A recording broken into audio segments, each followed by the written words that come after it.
Hello, I'm John, and this is In the Kingdom, the series where we're going over some of the parables that Jesus began with, the kingdom of heaven is like, ...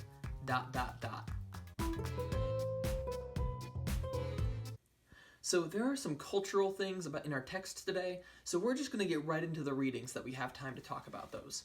This is Matthew 25, 1 through 13, the parable of the 10 virgins. Then the kingdom of heaven will be like 10 virgins, who took their lamps and went out to meet the bridegroom. 5 of them were foolish, and 5 were wise. For when the foolish took their lamps, they took no oil with them. But the wise took fat flasks of oil out with their lamps. As the bridegroom was delayed, they all became drowsy and slept. But at midnight there was a cry, "Here is the bridegroom! Come out to meet him." Then all those virgins rose and went to meet the bridegroom. The foolish said to the wise, "Give us some of your oil. Our lamps are about to run out." But the wise answered, saying, "Since there is not enough for us and for you, go rather to the dealers and buy some for yourselves." And while they were going to buy, the bridegroom came. And those who were ready went in with them, and the door was shut. Afterward, the other virgins came to the feast, also saying, "Lord, open the door to us." But he answered, "Truly I say to you, I do not know you. Watch, therefore, for you do not know the day or the hour." So the first thing that I would like to talk about is the 10 virgins and the bridegroom. This language is foreign to us, and frankly, we aren't entirely sure what these things mean, but we do have some pretty good ideas of some general concepts. So bridegroom is just a fancy word that means groom. It is the groom like we have it in our wedding. And the 10 virgins equate mostly to what we would call bridesmaids. What we think would happen is that when the bridesmaids would leave the bride to meet the groom as he came into the city, and they would escort him back to the bride's home. Then the whole procession, the whole wedding, would escort the family back to the groom's home, where they would have the feast and the ceremony. Not being ready with these torches would be rude. It would be like showing up to a wedding as a bridesmaid late.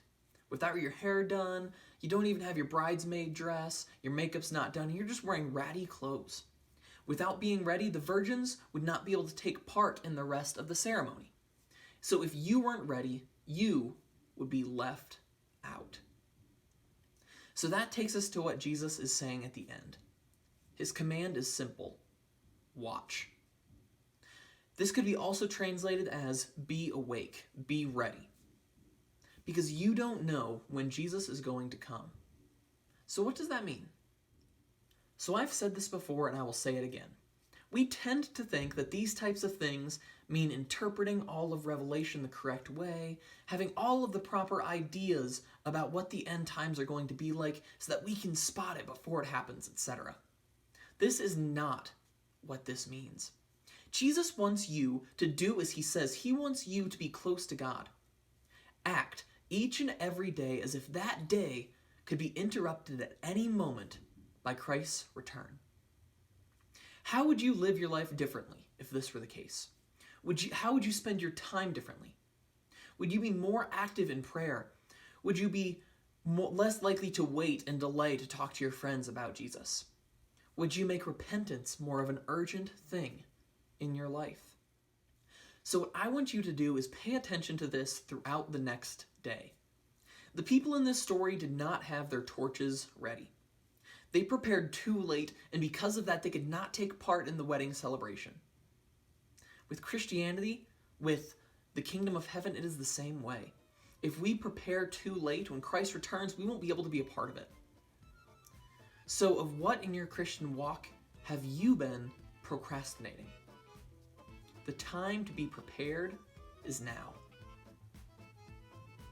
Thank you so much for watching, and I cannot wait to see you in my video next week. Please subscribe, please watch these every week.